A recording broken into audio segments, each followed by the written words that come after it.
we're speaking about supposition.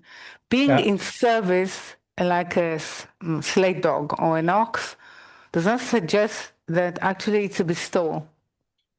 It suggests that they are bred that way and they are conditioned to do that because they can gain their identity, their food, and of course even the joy from that.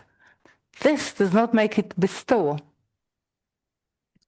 Um, well, okay, that's a Mhm. tough transition because Mm-mm. they are giving of themselves to bring joy. It's like you're saying, I'm going to work, I'm giving of myself to society, so it's a bestowal.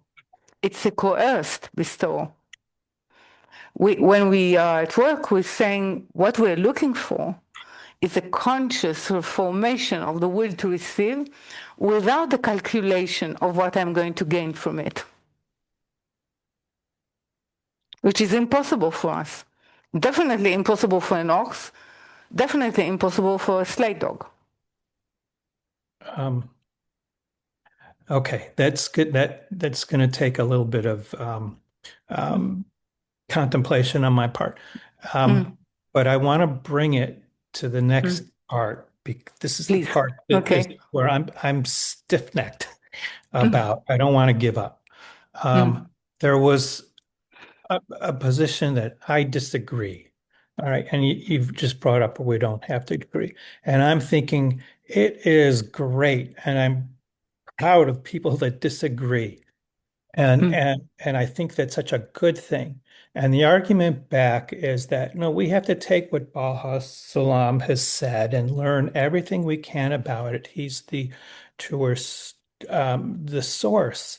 And if we disagree, then we're missing, we're not gaining his insights.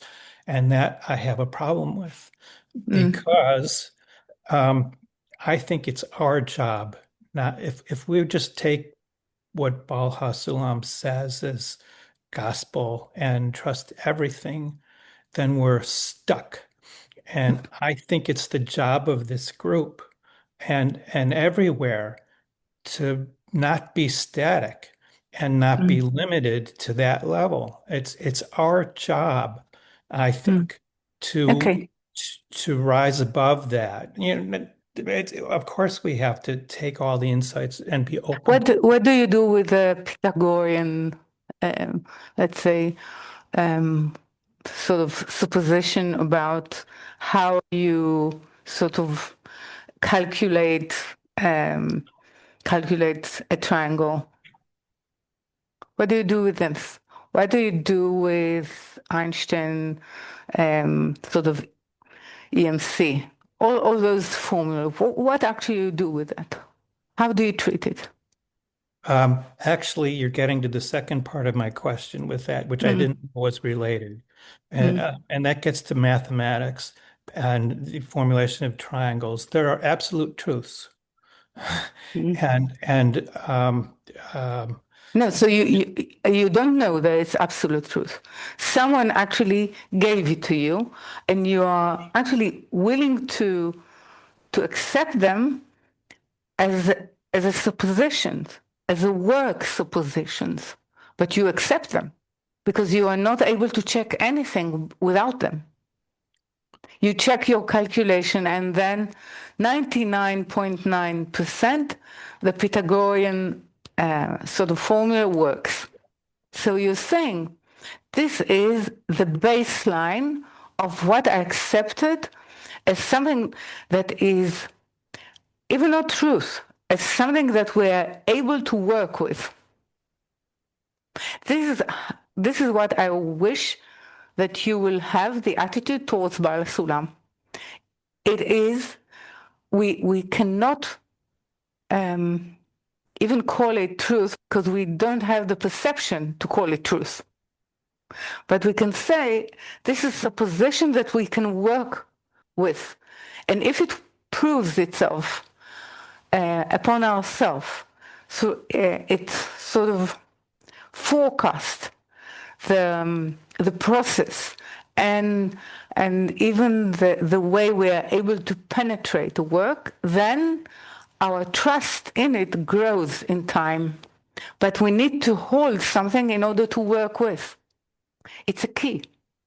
It's a key or a code to unlock signals. Now, if it works, more signals come, and then we look back and we say, yes, we were right, or I can see why Baal HaSulam is saying it. When I accept it, I cannot. I cannot say that.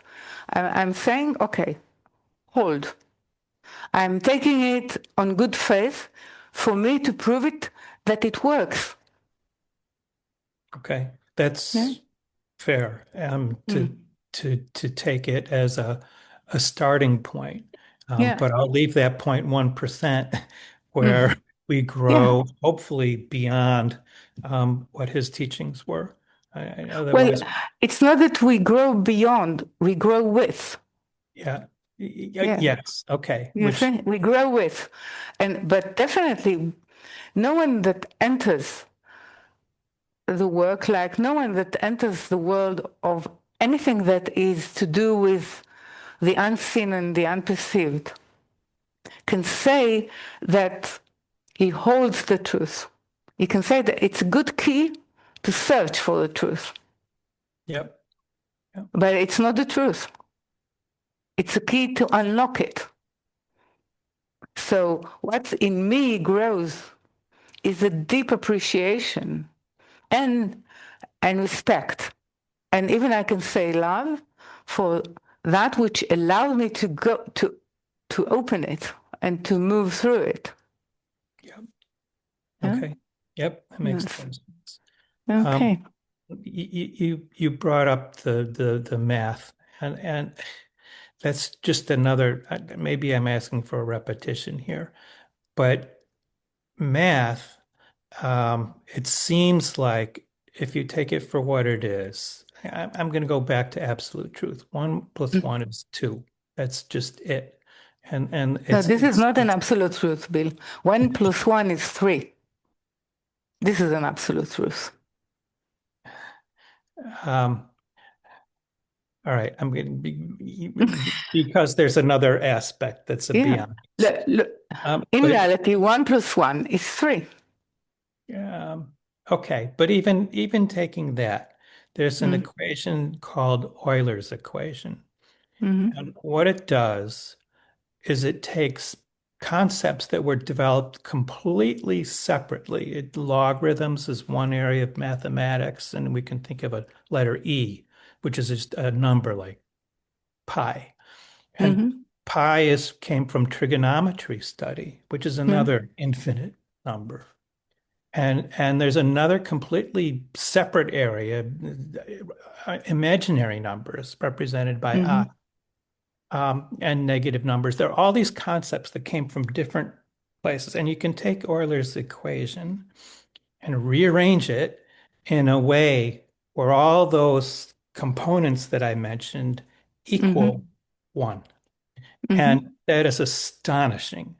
And some people have kidded that it's like God playing with us, and so what I'm saying is the mathematics, which just seems like a truth, even if you say 1 and 1 is 3, but it's in spiritual world, and it's here, and it's an element of truth that but it has to do with understanding of the value of 1.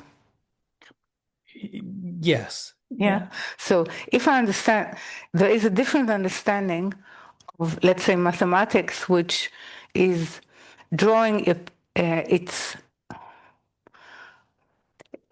proof of reality or proof of truth from the will to receive to oneself, from its calculation. Because the question there is how things work. So they work within the higher level, they all come into 1, to the number 1.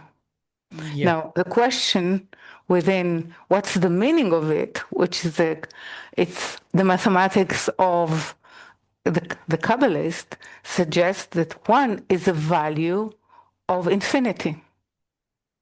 Yeah. Yeah. Mm. Unity and infinity. Yeah, but it has a meaning because the question was about meaning, no, not about how things work. Yes. Okay, so this is the difference. Actually, it doesn't suggest that it cannot reach. Actually, that mathematics that stems from the will to from the questions, which can be very high, of the will to receive. The highest question the will to receive can ask will give me one. But the highest question that the Kabbalistic terms of actually reforming will give me a divine infinity, the value of divine infinity, which means that one will actually be bestowal and not receiving. Yeah. Yeah. Okay. Um, So uh, this is the split, if you like, but it does not cancel the attempt of mathematics because it suggests that Kabbalah cannot exist without the seven wisdoms of the world, which mathematics and music and history and few others are included in it. So the seven gives you one. yeah. Yeah. Yeah. So, but they need in themselves to go through development to their highest point. But their ceiling is the question. What formulates the question? Because we pursue that which generates the question, the need. And mathematics, what generates its pursuit is the will to receive to oneself. Yes. So it will get to its ceiling. Yeah. It's an interesting language Yeah. and It um, is. It is, and we can. I use it. We can use it. It's because it reflects. Yeah, it reflects, and then we can sort of enrich the definition of the through the difference of the question and difference of what actually we pursue. But definitely, it's enriching. So ignorance does not serve us in any territory. yeah, it's Yeah, a tool, and yeah, I was seeing it as a language of truth, mm. but you're seeing expressing it more as a tool to gain more, Mm. and yeah, Mm. so thank Well, you. for the will to receive to oneself, gaining more is the truth. Yeah, Yeah. So it means it cannot perceive truth because truth is yes, bestowal. Yeah. yeah, Yeah. yeah. Okay. Mm. Thank you for going off on my tangent.